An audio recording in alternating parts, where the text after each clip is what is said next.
For coming. So this is a recap of the hackathon, which happened last week. And before we kick off going through each of the products that were built during that 4-hour session, I just wanted to share some good news about the organizing committee. So we've got 2 new members of the organizing committee for HAILIE. So we have Jose Cruz de Angela, who is Director of Data and Analytics at the Center for Homelessness Impact, and he's with us on this call today. So welcome, Jose. Thank you for your contribution. Thank you. And we also have Gary Dixon, who is Data and Digital Manager at the Scottish Federation. He's also joined the organising committee. So we've got even more strength in breadth as we come towards announcing our roadmap for this year, which will be announced next month. So we did, as I say, we did a hackathon last week, and this, I think, I was just having a conversation. Do you guys know Tony Fish? Any of you know Tony Fish? Okay, he's a polymath. He's like a super nerd and does loads of interesting things, including some stuff in housing. And we were talking about hackathons as like an accelerator as a way of taking a small bet on what the future might look like. And I think that's part of what we saw in the output there. So I think we'll go through and show the different things that have gone on, and hopefully share also some of the experience that we took from it, because 25 people turned up, and of those 25, only 3 had ever done a hackathon before, which is interesting in itself, I think. So there's learnings about how to facilitate hackathons in housing that I also wanted to make sure we document and share, so that then people can run it better next time.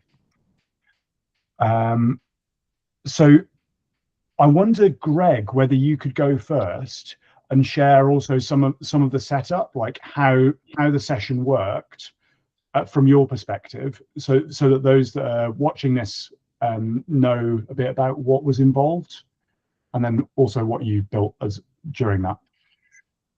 Yeah, that's fine. I love extra pressure on Fridays. That's all good. Only kidding. Yeah, so in terms of the setup, yeah, when you reached out, Eve, I was kind of like, what is this all about? And I think it was really useful to get the prep information beforehand and the links and references. That did kickstart me into, right, I need to think about this before I just turn up and try and do something. So that was really useful. The space itself, I think, works really well because it's quite relaxed, quite casual. It's easy to sort of break out into little spaces, and you've got, you know, that kind of frontage where you can present and feedback things. So that was, you know, really, really good in terms of just the config of the session. And it was good to have, you know, the right level of expertise in the room. I thought it was a really good split, especially in our team, in terms of operational, commercial, IT, software. You know, it was quite a nice group of people to put in something like that. It is something I've reflected on, and I'll come to that, sort of talking through what we did and what we managed to push through.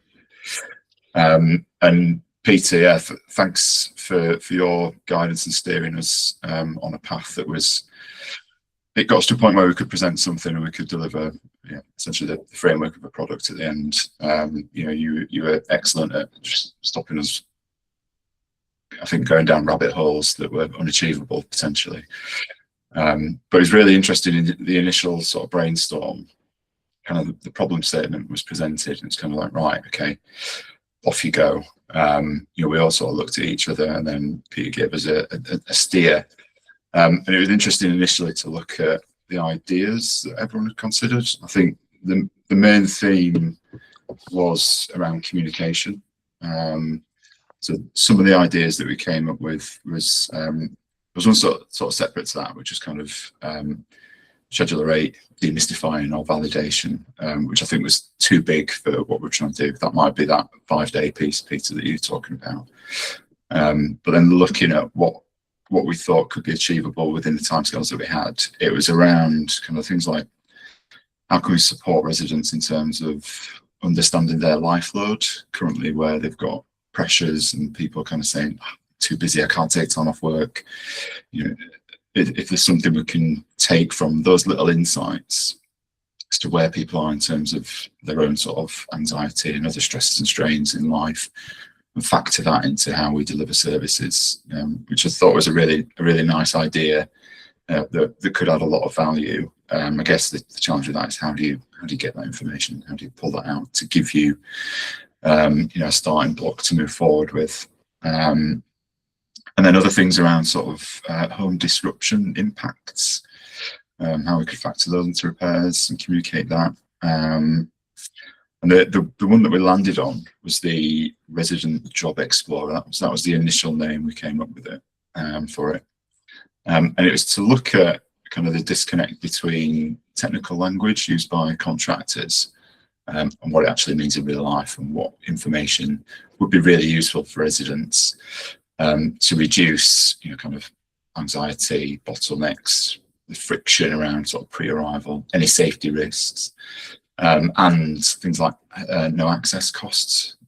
I'm coming tomorrow to replace the CMV. I have no idea what that means to me. Do I need to put my heating on in the morning and then, get the house warmed up ready? What's the weather like? What does that actually mean? What do I need to prepare? How long are you going to be on site for? So there are quite a few elements that we could use AI to support presenting that back to residents in a really easy to consume way, with information that is really useful and will support them in terms of, helping us maximise how efficient we are in terms of delivering those repairs and responses. So the solution we came up with, we called it JobX, as in Job Explainer, but it's essentially there to jargon bust this technical language that I'm sure a lot of people will come across, and kind of just accept. So quite quickly we divided the team into those who had a software background and those who effectively didn't, which was kind of me. And that was one of the takeaways for me, was that I definitely should have been a bit braver and kind of expose myself a bit more and challenge myself. I think everyone just sort of comfortably fitted into what they do day to day, and it was too easy to do that. So that would be a really useful challenge, I think, to have in future. And don't just do what you always do. Push yourself a little bit, and maybe you have someone who can just be a bit of a chaperone through that to help. So, because for example, today I'd love to have kind of shown you and given a quick demo as to this is how it works, this is what it looks like. But the guys who did the software side, they've got that. They've not come back to me screenshots yet, so I might be able to share something down the line. But the product itself was, we managed to get a solution that looked at some data that we managed to create, which had some generic kind of repairs information, and we were able to then look at kind of the other impacts and use the AI to kind of demist and create, a really useful setup. And we also looked at things like, the operative is going to be Joel, and on average, this repair takes in 35 minutes. So that's what you can expect in terms of, timescales.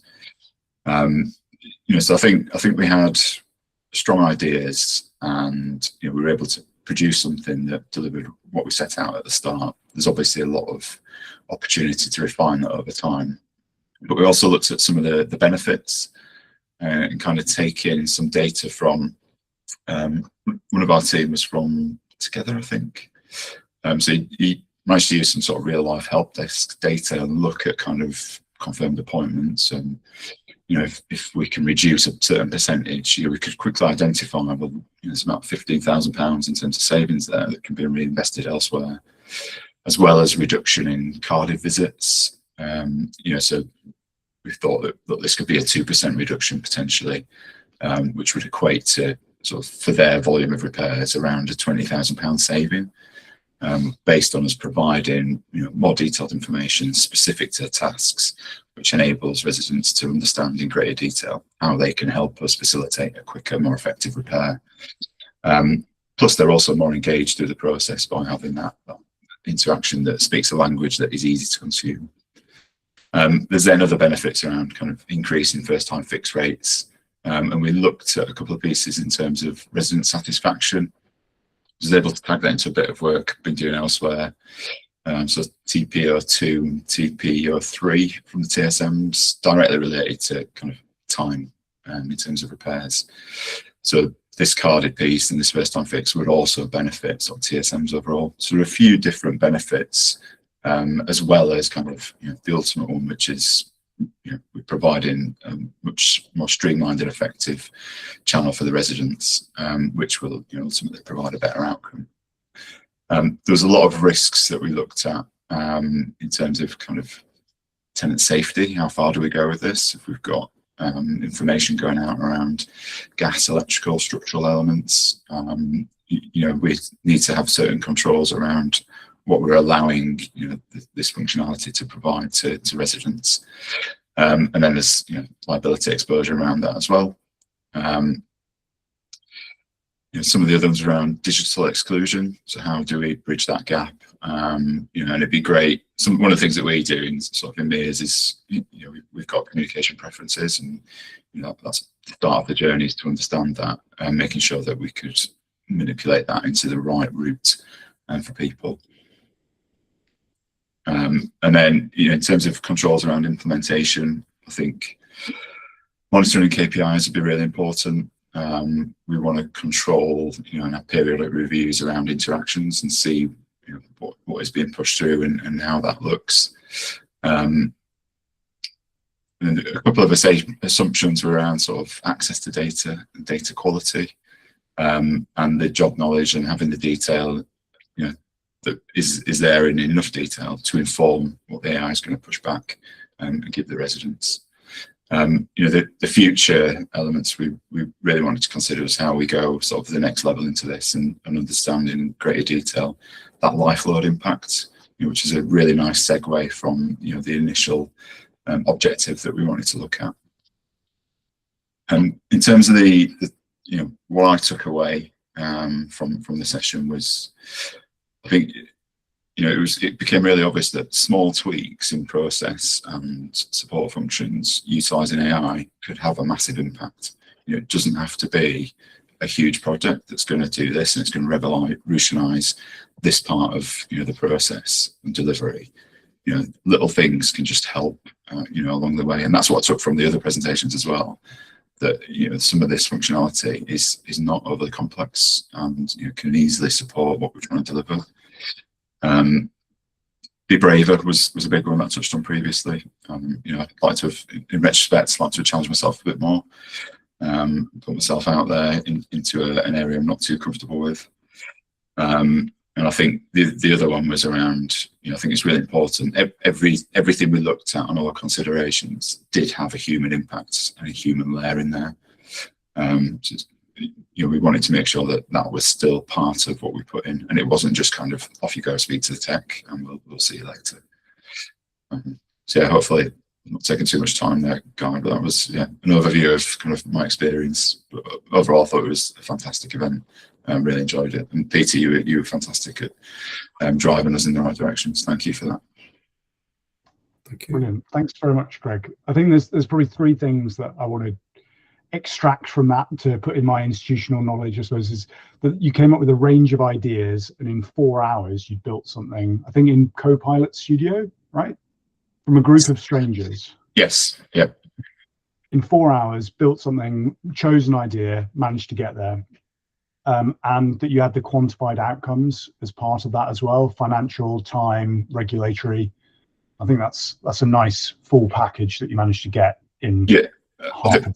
Yeah, I think it's good to have the so what, isn't it? It's kind of, well, what does this mean? What's it going to do? And to put a bit of science behind that was really useful, I think.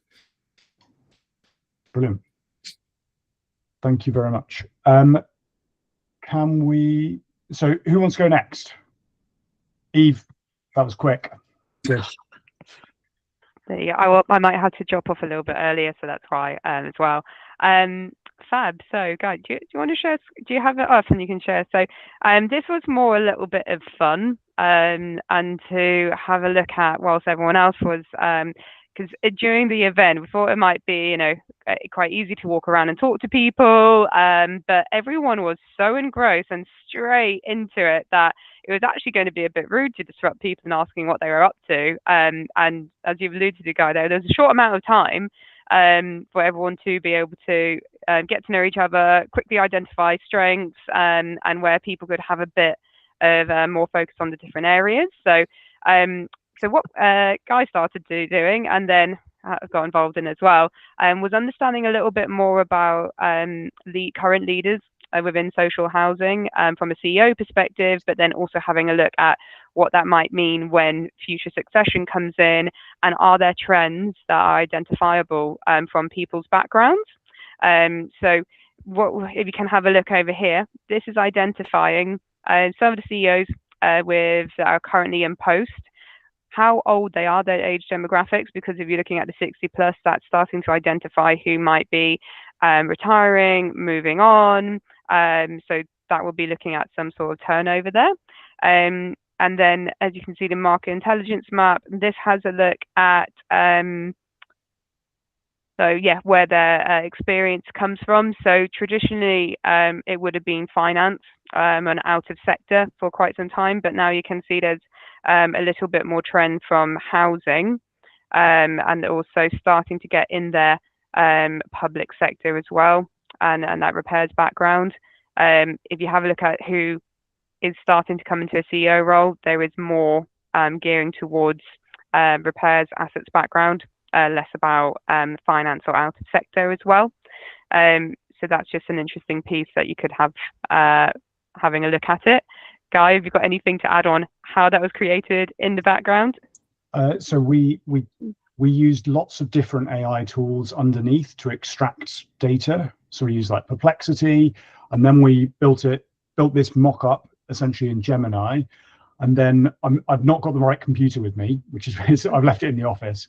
But essentially, we then use that to make a replit, like make it in code based on what we've got here.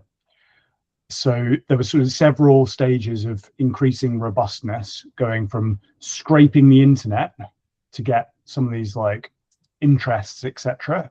So this tells you what the chief execs are interested in if you're having those kind of conversations with them. And I think the point really was how easy it is to do this, but we still needed Eve's expertise on it because it was dragging up old information too. So some of the chief execs were out of date, and Eve was like, "No, that's wrong." Then we just type in, "That's wrong," and then it's like, "Oh yes," and then it goes and fetches the new information. So still human in a loop required.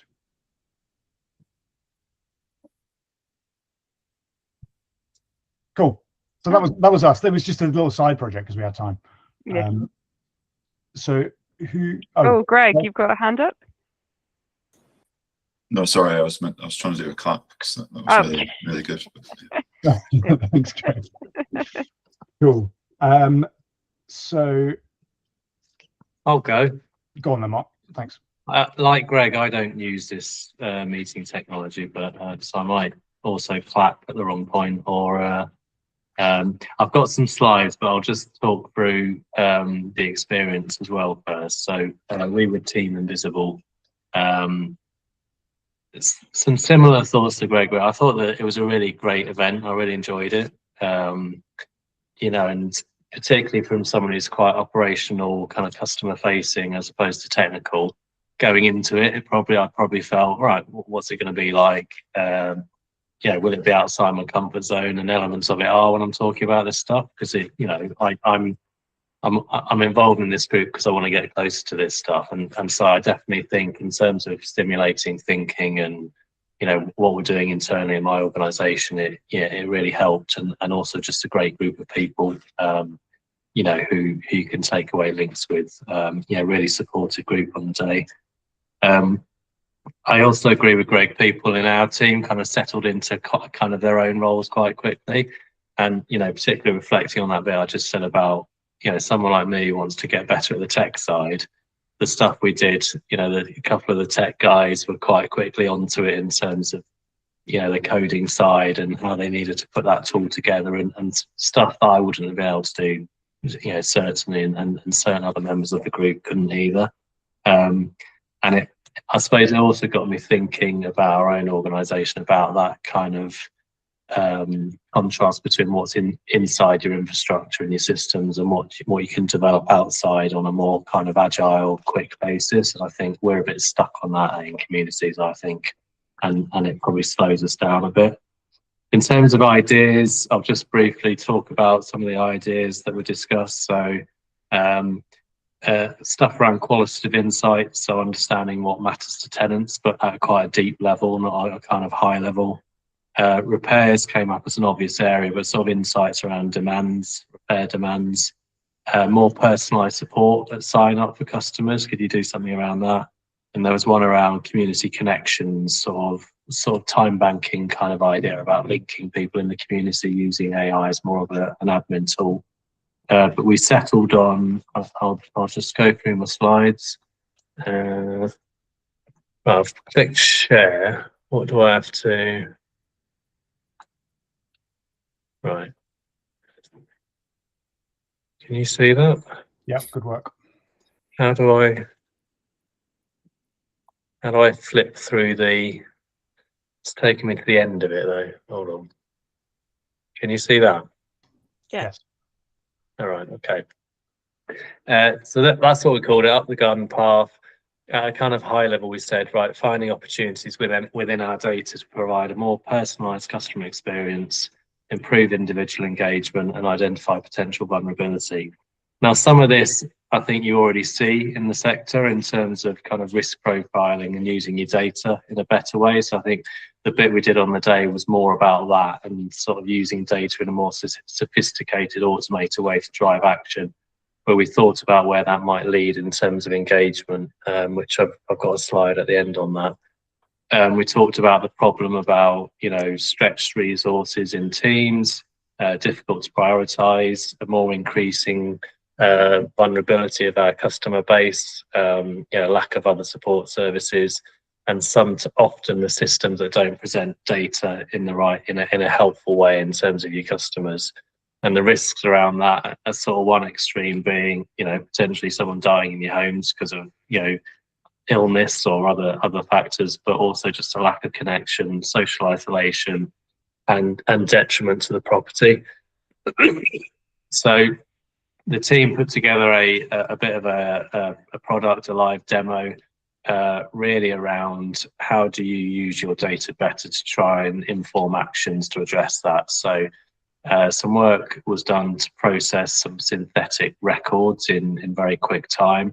There was various filters added to it. I've got some screenshots that would determine whether someone had been in contact proactively within a certain time period, and sort of other data risk factors as well. And then a bit of dynamic segmentation so that the system would, across about 5 or 6 segments, generate a risk flag and a prioritization around whether someone needed engaging with. These are just a couple of the screenshots, so you can see the sort of tenancy ID, something around inbound contact, because a lot of systems generate contacts for automated outbound stuff. So determining where you've had proactive inbound contact, completed repairs, days since, payment type might come into it, existing vulnerability flags. This was just a very sort of basic model, but you could think about all of those potential data fields that would contribute to this kind of model. And then that's the sort of segmentation element I talked about around different categories leading to that risk level. And the idea would be that this would then trigger something within your existing systems in terms of a case management visit that you would then follow up on. And so it's presenting work to officers in a more efficient and effective way. This is the technical kind of language that I'm not very au fait with, so I have to apologise, but other people in the room will know what this means better than me. But this was the sort of way it was built in terms of the actual sort of technical basis for it. I'm not going to talk to it because I don't know what I'm talking about. This was the sort of, we just did a bit of a visual, again, using Copilot really, but where could this lead? So yeah, you have a system that triages and presents cases, but we talked about what would be really helpful was if you were visiting Sarah, one of your tenants, for example, before you do the visit, you are presented with a whole range of information around household profile, recent behaviour, rent account, gas safety, home condition and repairs, but also information about maybe how you would approach that contact in terms of tone, in terms of the type of conversation you might want to have and the type of actions you might want to take. So this was more theoretical, but it sort of built on that earlier system-based triaging of cases to what it could become if it was a bit more sophisticated. And then that last one is just about some of the risks and guardrails that you'd have to put in place or be mindful of. So, you know, making sure that it doesn't replace that human judgment, that professional judgment.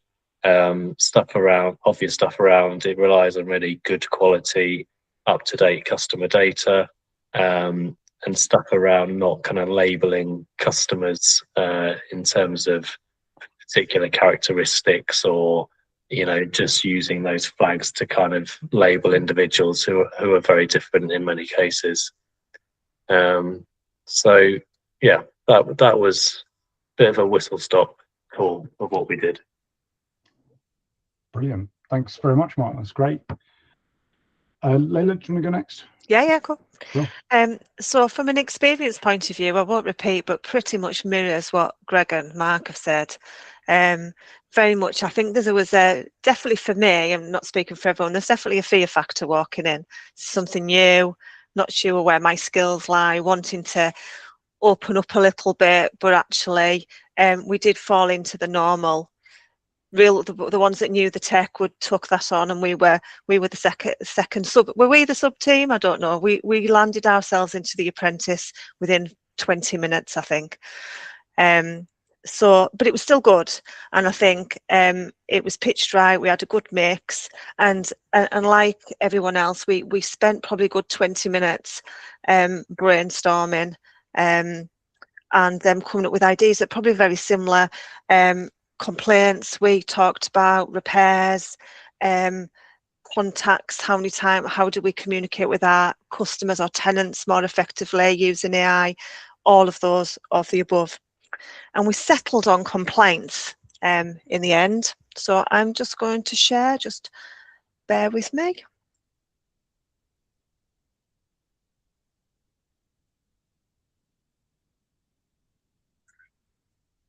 I'm going to try and share.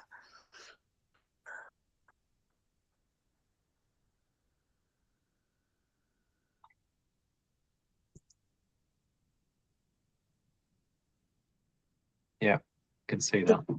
See that? Okay. So effectively, what we decided on our problem is really around growing complaint volumes. So complaints are getting higher, which is increasing operational pressure. But more importantly, we've got a decline in customer trust. Sorry, you can see my notes, but pretty much as it says on the tin, is by the time a customer has contacted us, the trust is already broken. Complaints volumes are tripling. It's putting real pressure on resources. The Ombudsman's actually advertising to complain, and that will continue to go up. And so that's creating increasing pressure on our colleagues. And actually, we're not putting the resource and the time and the human element where we need to put it, because we're just swamped and overwhelmed. So the idea with our solution, therefore, was to use an early warning system, really, that takes a number of scenarios to actually stop the complaints, or help to stop the complaints from happening in the first place. So going back to root cause, and I'll hand over to Richard and he'll go through those with a little bit more detail. And then obviously better customer outcomes, because we're putting the resources at the right time in the right place. We're putting humans in where we need to. We can automate where we need to. So it's not just preventing it, it's then taking the appropriate action. So really, from an outcome point of view, is we're intervening before we get there. I said that, ultimately reducing formal complaints, and also considering our vulnerable customers, which is deep-seated in complaints anyway, so take into account of that, and to predict and prioritise high-risk cases so that we can put the human loop in where we need to and the automation bit where we don't need to. So our model, therefore, then takes into account, uses data from repairs, high contact frequency and complaint history, which Richard will talk us through, considers vulnerability indicators which can be enhanced, and generates really a complaint likelihood percentage, which then can map to an action. So for illustrative purposes, really, so the idea is that it's based on propensity, but if we say the 50% of the complaint likelihood of those high risk cases based on those scenarios we've said, then actually that would lead to an action where we need a case review and someone needs to do this to our customer. There's something really going on. They've rang us 25 times in the last 6 months, they've had 50 repairs, and we really need that human intervention. Then around the 31 to 49% mark, well, okay, it looks like something's coming, it needs some triage as a case review, but actually then we can make a decision whether we need a human in there or actually they just need a touch base with a channel that they've already prescribed, eventually past minimum viable product. So it might be a text message, it might be an email, or whatever that might be. And then if it was really low and we just think, we just need to touch base with people, well, then it doesn't need that human intervention because that's quite expensive, and we can just send a text or an email, whatever that we deem to choose, to just touch base. From a risk point of view, I won't read those out because they pretty much mirror what Mark said. So it's that the data privacy bit, the ethical, all the bits that we're all going to talk about. So I won't repeat that, and I'll because I want to hand over to Richard for the good stuff. But it pretty much mirrors what Mark has just said. And then we also considered the next steps. We were talking about this is a minimum viable product, but we can absolutely, this is something that can be built on. So we can expand looking at the vulnerability indicators, improving the customer context, and then refining the thresholds and building more thresholds to be more intelligent moving forward. That makes sense? Cool. Rich, shall I hand over to you? Yeah, that's absolutely fine. You can hear me okay, yeah? Can you hear me okay? Yes. Yeah, okay, oh, brilliant, thank you. So I was having troubles this morning. Right, okay, so bear with me, I'll just share my screen. Here we are. So can you see our housing workflow engine? Is it sharing? No. Not yet. Sharing, but I think it went off. Bear with me, I'll just share the whole screen. Okay. Can you see my screen and yourselves? Yes. Yeah. Perfect. Okay, fantastic. So this is what we call the sort of engine behind early intervention for complaints. And we recognise that complaints are always on the increase within our sector, which is quite right. People should receive the service that they're paying for, and everyone deserves to have a warm, safe, decent home. But we know that there are times where we can make an early intervention to stop a complaint coming in. So the concept of this application is that you define a scenario. So it could be perhaps frequent repairs, or it could be a customer that's contacting us an awful lot, or it could be where we keep going back for heating, a particular repair category such as heating, or numerous neighbourhood visits. So you create a scenario, and that scenario is using data from whatever systems you have. Ultimately, it's rows and columns in tables in a database. So as long as you can get to the data, we say what the patterns are within those within the data. So we define a scenario, and as Leila said, we can define RAG thresholds on that. And for each scenario, we create a propensity that that is likely to turn into a complaint. So if I open one up, you can go in, give it a name, choose the category of that that scenario, and then you put in your criteria to actually generate the get the data out of your source system, and then you set your thresholds for a RAG status. Then once you've got your scenario, which pulls the data out of a system and says these are the customers that are at risk of propensity, or a high risk of propensity to complain, we then create a workflow. Oh, okay, I'll do it through the dashboard, that's fine. We create a workflow, and from that workflow, can I show you one? I'm not sure why this is the curse of the demo. It worked beautifully during the hackathon, but within the demo, you then define what the action is, albeit an SMS or a neighbourhood visit or an outbound call to a customer. And then you run these workflows on a particular schedule. And then from those workflows, these actions happen, you write them back to your CRM, and you get in there before the customer contacts us. So it was really simple. Create a scenario, choose the workflow for that scenario and what the actions are, and then it just runs in the background. The only other part I'd add on top is that within a workflow, you can choose more than one scenario, because we could say if a customer had multiple phone calls to us and they're a and they're a vulnerable customer, we could set different statuses against that, and that is then what would generate the outbound for the priority against that outbound for a more targeted group of customers. I'll hand over at this point to whoever the next group is, and I will put a screenshot in the chat of what it does look like on the workflow screen shortly. Thank you. Thanks, Rich. So I think is there anyone from Tom's group here? Team 2? No. In that case, it looks like I'm presenting. So there you go. So this is a presentation. So this isn't the code, but they built a whole thing for this. It's essentially about reducing failed access. So that's the prize that they were going after. And they did that by making a portal where you could book your own repair and get it explained in quite plain English about what was going to happen and what that meant for you as a tenant in that interaction. And so they properly built this out. It was all mobile optimized. It looked pretty cool. I think those of us there would agree.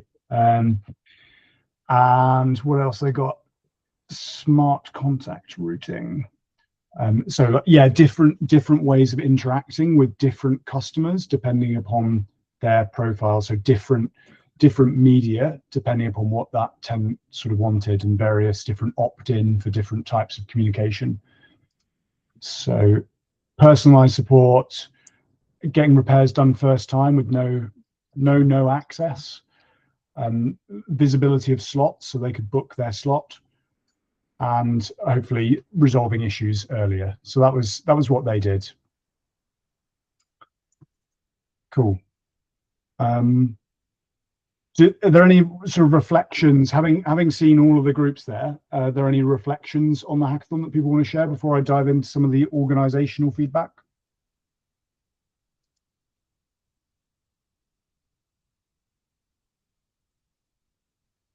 Mark, you're on mute. Sorry, thank you. Yeah, I couldn't figure out where the hand raise was. That's why I'm just butting in, Guy. But I mean, taking Richard and sorry, I'm very sorry, I don't know John Williamson. What's your name? Sorry, Leila. Leila, sorry. Yes. Taking Richard and Leila's product. I mean, in communities, we have very high complaint volumes. There's something around our accessibility because a lot of our metrics are good, but there's also a strategic priority to bring them down and next year. And I think that whole predictive approach to that would be really valuable. And I can see the value in us really piloting something like that. I think the stuff Richard explains looks very technical to someone like me, who is a kind of overseeing the kind of customer side. So I think, you know, how straightforward is stuff like that to internally to build out is what I would ask, and you know, what kind of expertise do we need to be able to do that? Cool. Rich, do you want to take that one? Yes, certainly. So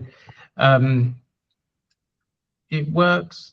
So I mean, from a coding point of view, I think you'd need a level of skill where people are able to take the code that we produced in that within the hackathon, and then be able to deploy that within your environment. So there would be a level of technical skill, but ultimately, once it's implemented, we're trying to design it, or we tried to design it, so that actually, like the workflow you choose is just a button.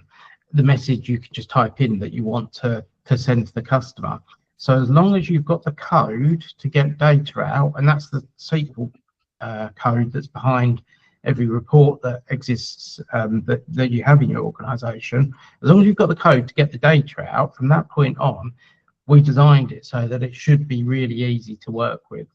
So there would be a level of technical skill that's needed, but I think part of what we'd like to see through this forum and through the HAILIE group is that actually we can make this available and contribute to it together. So for smaller organisations who don't have those skills, at least there is a way that they can access and implement these products. Yeah. And I think that ties in with your vision, Guy, is that right? Absolutely, that's part of my vision. And without jumping the gun on the what our vision for the rest of this year, I'm slightly more cautious, I think, than Rich about how difficult it is to make production quality code. But yeah, I'll just pass over to Chris because he's had his hand up, and then Aaron after that. I think my observation was that the commonality between some of the tools are using data to create almost bespoke customer experience based on an assessment of customer or repairs data. So there's trying to get access more often, trying to identify invisible customers, trying to look at those that are most likely to complain. And you can't pick up the phone or have a housing officer go out and visit every single customer, but you probably got the data to work out where those most vulnerable, highest risk customers are and drive bespoke workflows off the back of it. I thought that was a really nice way of getting more effective processes delivered more efficiently. So trying to it's almost a micro segmenting your customers to offer some bespoke services. I thought that was really interesting that so many people had sort of latched onto that, and every housing association has these data sets. They might look a bit different to one another, but everybody could be much better at looking at take the complaints use case. They're universally applicable. So I thought that was really encouraging. Thanks, Chris. Aaron? So, can I have two, Guy? Please, yeah, because you weren't there in person, you definitely get to. Yeah. So the first one is really sort of a general question around: do people that took part in the hackathon feel that either the lack of data or the lack of trust in the data that you've got would stymie these sorts of efforts within your organizations, or would they actually be an impetus to justify going out and collecting more accurate, more robust, more granular data? Would they be the cause for doing that, or would they die on that hill of we just don't have the information and it's too expensive to collect? So I think, so we talked about this a lot actually. So we started from the assumption that the data was of good quality. So that's a fairly big assumption to make.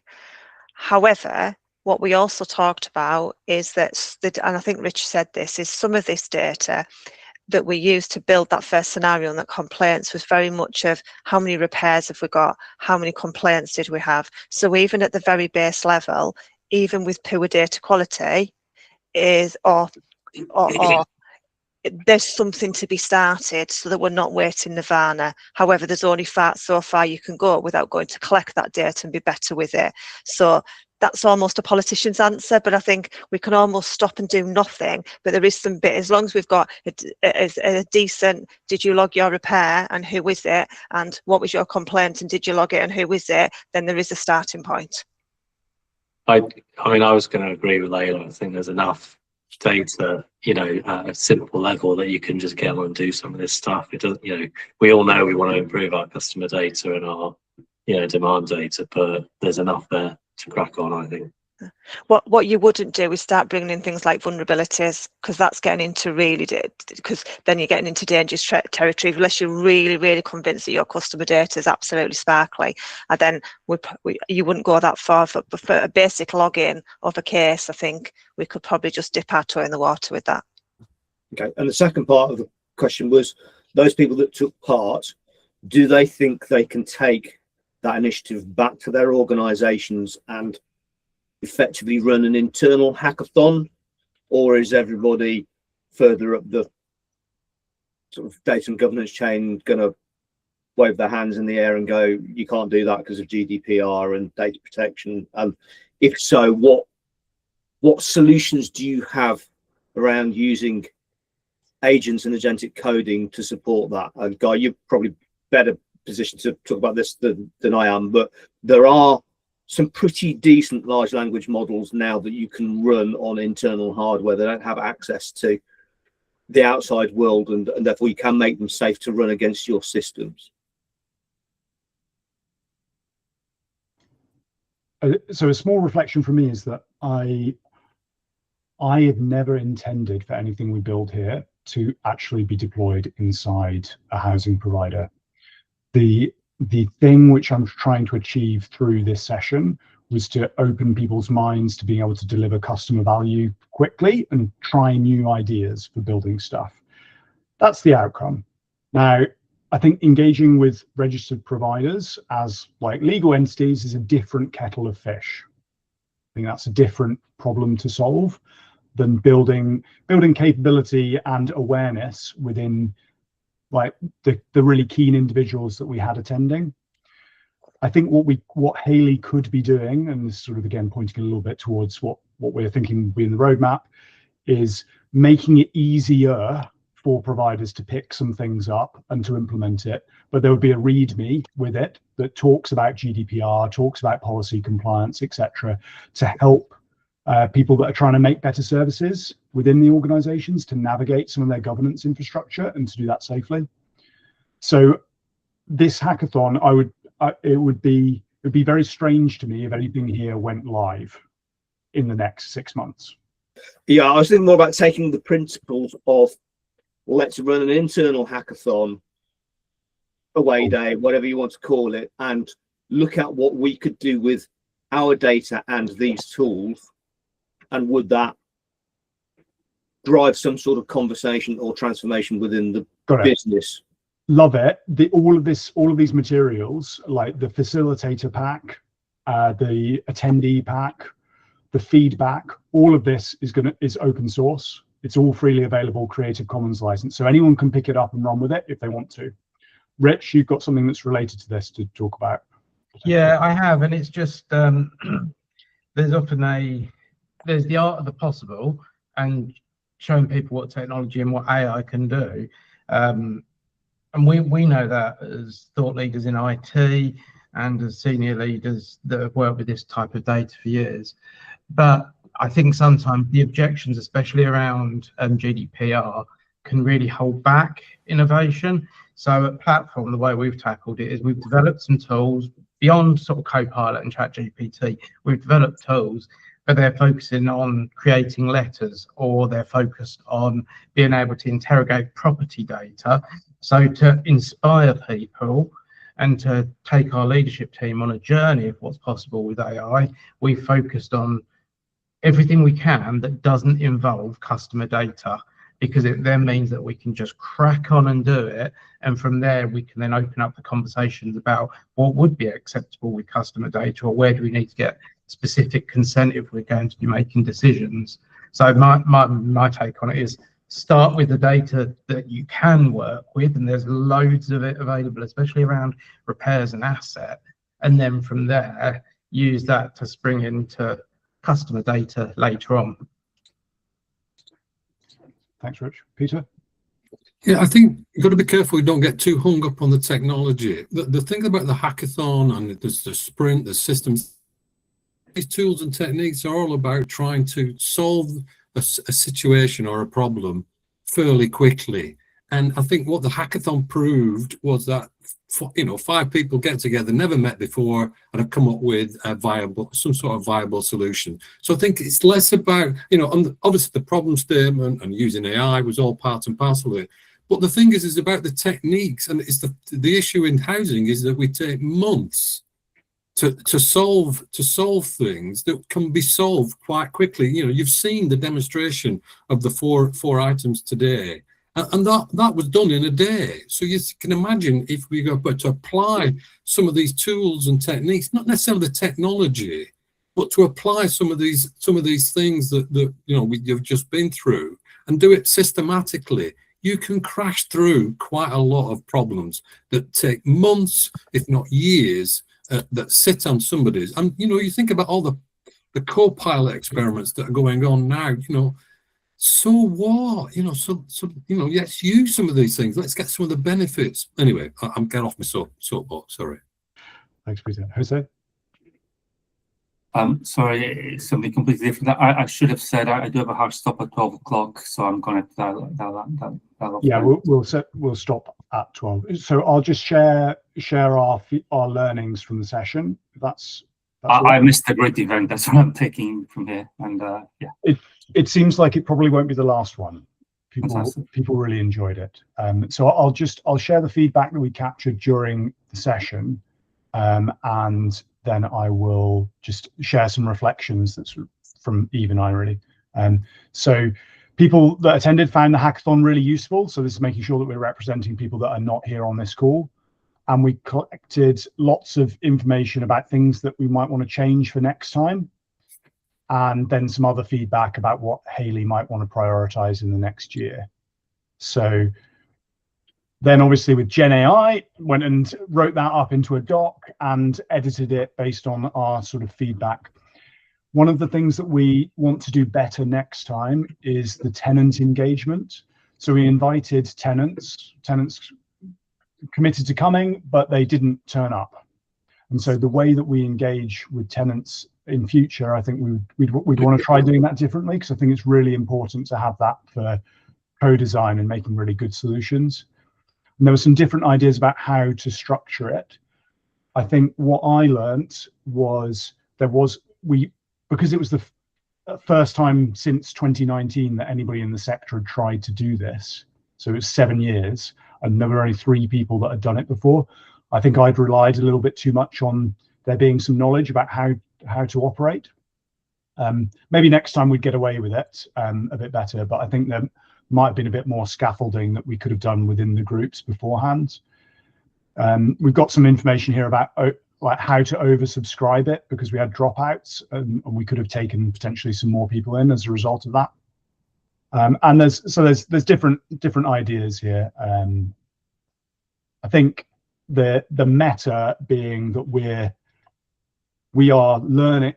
The hackathon was in itself an experiment, and therefore we are measuring and trying to make that experiment better next time. I think that's the thing which I want to get across from this. And we'll make all of this stuff is available anyway on our website, but we'll send that round again to make sure that everybody's got that in case they want to do it.